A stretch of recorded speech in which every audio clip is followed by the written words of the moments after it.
Sairam, I am speaking to you today from the amazing Qutub Minar complex in Delhi. And even as I came to visit this complex today, I did it because of the fond memories that I carry of 2010.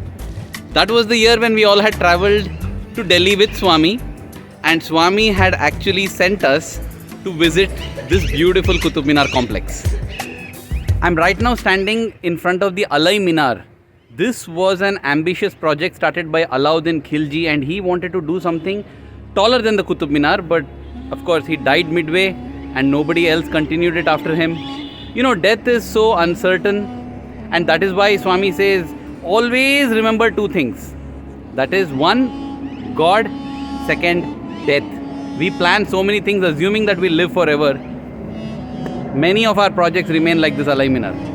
But coming back to the Delhi trip, this trip to the Qutub Minar got planned during a lunch session, and it happened in a very, very interesting manner. Lunch sessions with Swami would always be very, very, very interesting, and some really funny things happened.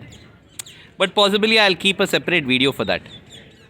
Now, during one lunch session, some of the seniors suggested to Swami that it would be wonderful if the boys go sightseeing in Delhi and visit especially the Qutub Minar.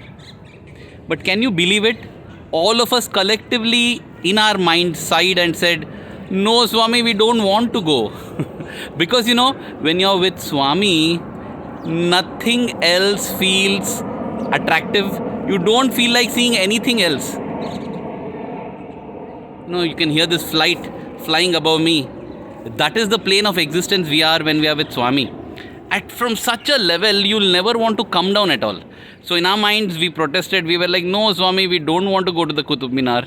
But then Swami acceded to the wishes of the elders, and he said, yes, let them go and see the Qutub Minar and come. And that is how we were all put into a bus, and we started off to this. When we actually got to the Qutub Minar, we were in a hurry to just see it quickly for two reasons. One, we wanted to get back to Swami as soon as possible. And the second is that it was so hot.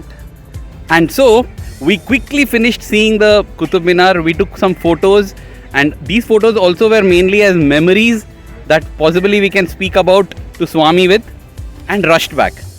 And that day in the evening, when Swami asked us about the visit to the Qutub Minar, that is when we saw the only advantage of visiting the Qutub Minar, that we could get a chance to speak to Swami about it and get this beautiful opportunity of a divine interaction.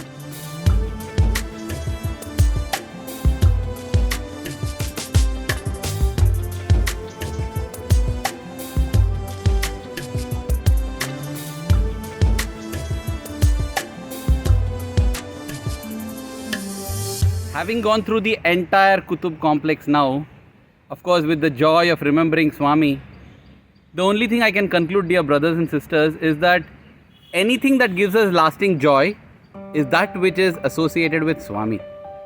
The same Qutub Minar that didn't give us so much joy back then because it was keeping us away from Swami is giving me so much joy now because it is making me remember my Swami, bringing me back memories of Swami. Swami is the one that gives meaning to all the other zeros that the world is in our life. Swami is the root of this tree of life for us, which bears our fruits, flowers, leaves, everything. If the roots are watered, the entire tree will prosper. If the roots die out, the tree also dies out. Swami is the sole meaning for our life. Swami is the sole source of joy for our life. Once we realize this, we will start making attempts to see Swami in everything, because it is only then that everything in life becomes peaceful and joyful. May we find you, Swami, in everything that we do, in everything that we see, in everything that we hear. Thank you. Jai Sai Ram.